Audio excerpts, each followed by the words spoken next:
Parte 2. Como a Bíblia foi formada, o cânon das Escrituras e a preservação do texto sagrado. Na primeira parte desta série, conhecemos a origem da Bíblia, os homens que Deus utilizou para escrevê-la, as línguas originais em que foi registrada e a extraordinária forma como seus manuscritos foram preservados ao longo dos séculos.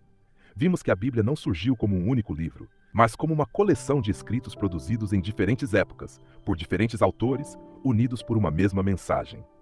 Entretanto, uma pergunta importante ainda precisa ser respondida: como esses livros passaram a formar a Bíblia que conhecemos hoje? Essa questão conduz a um dos temas mais fascinantes da história cristã, a formação do cânon bíblico. A palavra cânon vem do termo grego canon, que significa regra, padrão ou medida.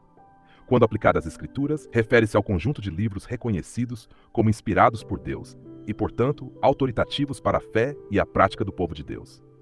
É importante compreender que a Igreja não criou os livros da Bíblia. Os livros já existiam. O processo histórico consistiu em reconhecer aqueles que, desde sua origem, eram recebidos como escritura pelo povo de Deus. O cânon do Antigo Testamento. A formação do Antigo Testamento começou muito antes do nascimento de Jesus Cristo. Os 5 livros de Moisés, conhecidos como a Lei ou Pentateuco, tornaram-se a base da vida religiosa de Israel. Eram lidos publicamente, copiados com extremo cuidado e ensinados de geração em geração. Mais tarde, os livros históricos registraram a conquista da Terra Prometida, o período dos juízes, o estabelecimento da monarquia, o exílio na Babilônia e o retorno dos judeus à sua terra. Ao mesmo tempo, surgiram os livros poéticos e sapienciais, como Jó, Salmos, Provérbios, Eclesiastes e Cântico dos Cânticos, que abordavam o sofrimento, a adoração, a sabedoria e o relacionamento do ser humano com Deus. Por fim, os profetas anunciaram mensagens de arrependimento, juízo, esperança e restauração. Isaías falou sobre a santidade de Deus e o servo sofredor. Jeremias advertiu sobre a destruição de Jerusalém. Ezequiel profetizou durante o exílio. Daniel revelou acontecimentos futuros e a soberania divina sobre os reinos humanos. Com o passar dos séculos, esses escritos passaram a ser reconhecidos como parte das Escrituras Sagradas de Israel. O cuidado dos escribas, a preservação desses textos tornou-se uma missão sagrada. Os escribas judeus dedicavam anos ao aprendizado antes de copiar o manuscrito bíblico. Cada letra precisava ser reproduzida cuidadosamente. Eles contavam palavras, linhas e até letras para verificar se nenhuma alteração havia ocorrido durante o processo de cópia. Caso encontrassem um erro considerado grave, o manuscrito podia ser descartado e o trabalho reiniciado. Esse método extremamente rigoroso contribuiu para a extraordinária preservação do texto hebraico ao longo dos séculos. Mais tarde, entre os séculos X e Tis de Secor, os chamados massoretas aperfeiçoaram ainda mais esse trabalho, acrescentando sinais vocálicos ao texto hebraico e estabelecendo um sistema detalhado de conferência. O chamado texto massorético tornou-se a principal base para muitas traduções modernas do Antigo Testamento. A tradução para o grego, a Septuaginta. Durante o período helenístico, após as conquistas de Alexandre, o Grande, o idioma grego tornou-se amplamente utilizado em grande parte do mundo conhecido. Muitos judeus que viviam fora da Palestina já não compreendiam o hebraico. Por isso, surgiu a necessidade de traduzir as Escrituras. Segundo a tradição, aproximadamente 70 ou 72 estudiosos realizaram essa tradução na cidade de Alexandria, no Egito. Por essa razão, ela ficou conhecida como Septuaginta, frequentemente representada pela sigla LXX. Essa tradução teve enorme importância. Ela permitiu que judeus espalhados pelo mundo continuassem lendo as Escrituras e, posteriormente, tornou-se amplamente utilizada pelos primeiros cristãos de língua grega. Muitas citações do Antigo Testamento presentes no Novo Testamento seguem precisamente a redação da Septuaginta, os livros deuterocanônicos. Foi nesse contexto da Septuaginta que passaram a circular alguns livros escritos durante o período entre o Antigo e o Novo Testamento. Entre eles estão Tobias, Judite, Sabedoria, Eclesiástico, Baruque, 1º e 2º Macabeus, além de acréscimos em Ester e Daniel. Esses livros são chamados de deuterocanônicos pela tradição católica e de apócrifos por grande parte das tradições protestantes.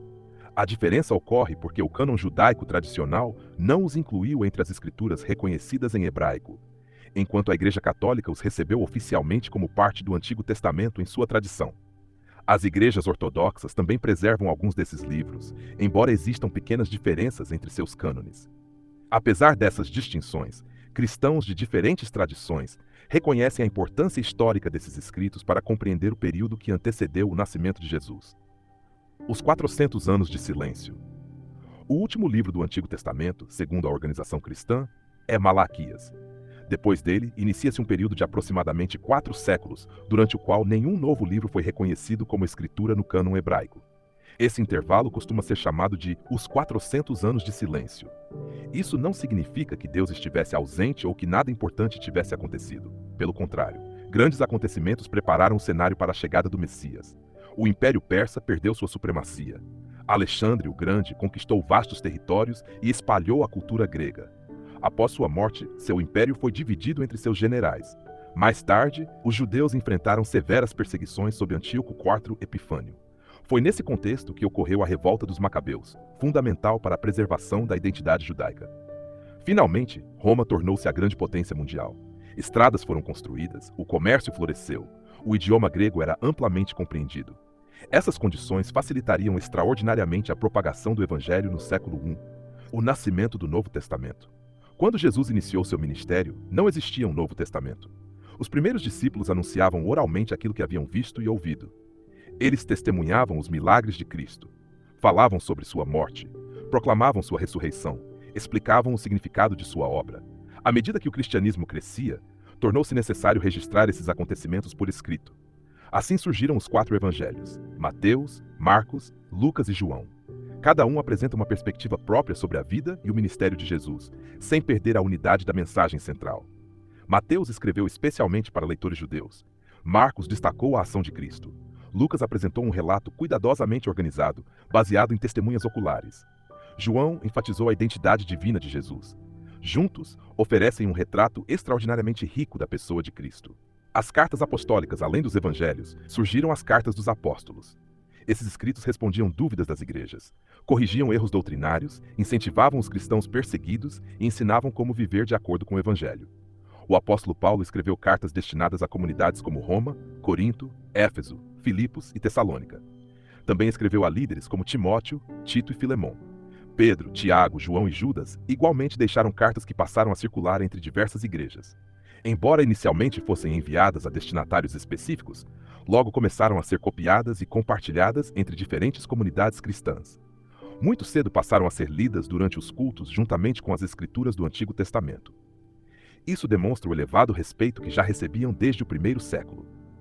O livro do Apocalipse. O último livro do Novo Testamento foi escrito pelo apóstolo João durante seu exílio na ilha de Patmos. Nele, João descreve visões sobre o conflito entre o reino de Deus e as forças do mal, a vitória definitiva de Cristo e a esperança da nova criação. Seu estilo simbólico tornou o Apocalipse uma das obras mais estudadas e debatidas da história do cristianismo. Mesmo assim, sua mensagem central permanece clara para a maioria das tradições cristãs. Deus continua soberano sobre a história. Cristo vencerá definitivamente o mal e seu povo viverá eternamente com ele. Como os livros foram reconhecidos? Nos primeiros séculos, algumas comunidades possuíam cópias completas de determinados livros, outras tinham apenas parte deles. Gradualmente, porém, formou-se um amplo consenso. Alguns critérios eram observados. O livro precisava possuir origem apostólica ou estar ligado diretamente aos apóstolos. Precisava estar em harmonia com os ensinamentos já reconhecidos das Escrituras. Precisava ser amplamente utilizado pelas igrejas espalhadas pelo mundo cristão. Esses critérios não conferiam inspiração ao livro. Serviam para reconhecer aquilo que a comunidade cristã já entendia como palavra de Deus. No século IV, listas oficiais passaram a registrar claramente os 27 livros hoje presentes no Novo Testamento. Essas listas refletiam um reconhecimento que já vinha sendo consolidado muito antes, capítulos e versículos. Uma curiosidade interessante é que a Bíblia originalmente não possuía capítulos nem versículos. Os textos eram escritos de forma contínua. A divisão em capítulos foi organizada na Idade Média, tornando a consulta muito mais prática. Séculos depois, os versículos também foram numerados. Essa organização facilitou o estudo, a memorização e a localização rápida das passagens bíblicas. Hoje parece impossível imaginar uma Bíblia sem essa divisão, mas ela foi acrescentada muitos séculos após a escrita dos textos originais. Ao concluir esta segunda parte, percebemos que a formação da Bíblia foi um processo histórico longo, cuidadoso e profundamente significativo. Os livros foram preservados, copiados e reconhecidos ao longo dos séculos por comunidades que os consideravam autoridade para sua fé.